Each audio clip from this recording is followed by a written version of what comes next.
Bom dia, meus queridos alunos, um bom domingo a todos, e hoje eu gravo essa aula para a gente comentar um pouquinho sobre os povos bárbaros.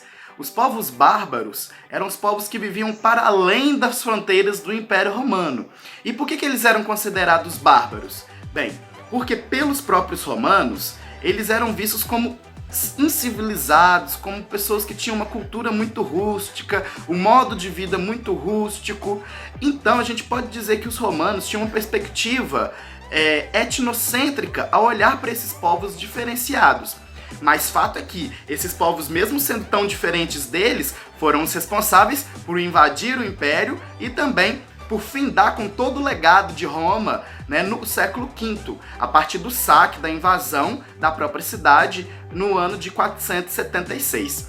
Mas bem, todas as vezes que a gente vai estudar a história, né, a gente tem que estar atento também a elementos políticos, sociais, econômicos e culturais dos povos que a gente se dedica no estudo, se dedica na análise.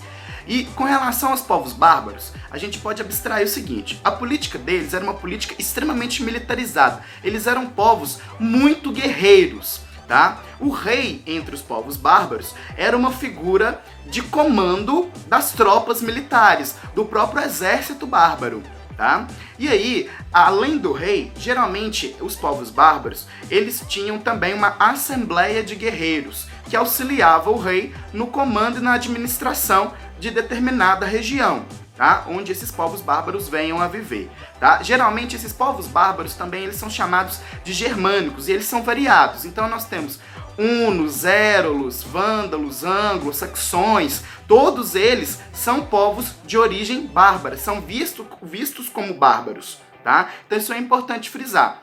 E aí, gente, com relação à sociedade, a sociedade entre os povos bárbaros, ela era uma sociedade extremamente patriarcal e também estática e estamental, tá? E existiam entre os clãs, a partir das disputas entre um clã bárbaro e outro, a possibilidade de se adquirir escravos, tá? Ainda assim existia escravidão entre os povos bárbaros também, tá?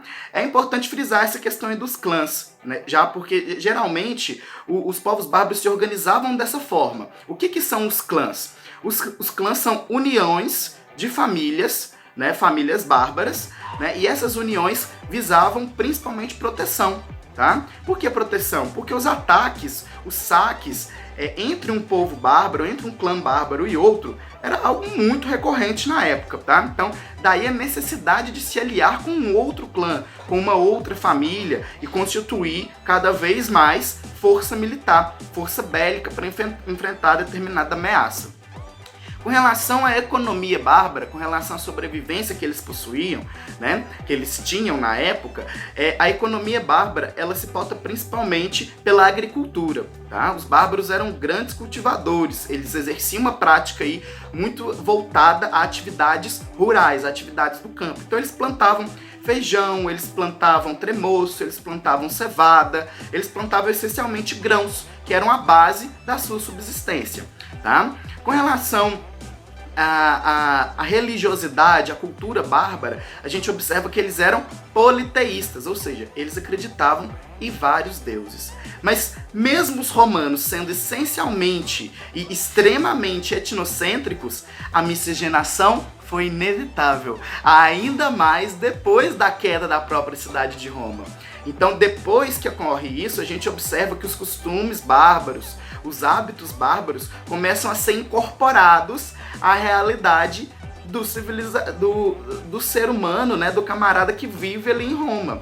Tá? Ou seja, aquele que se diz muito civilizado acaba tendo que se adequar aos costumes que eram bárbaros, tá? Principalmente depois das invasões e das migrações bárbaras.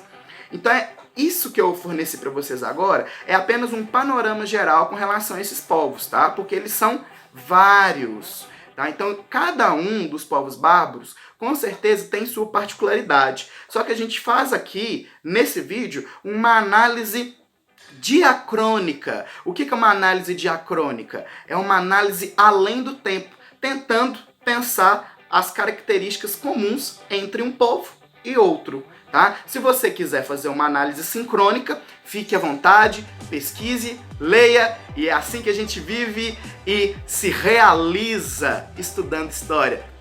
Beijão, tchau galera!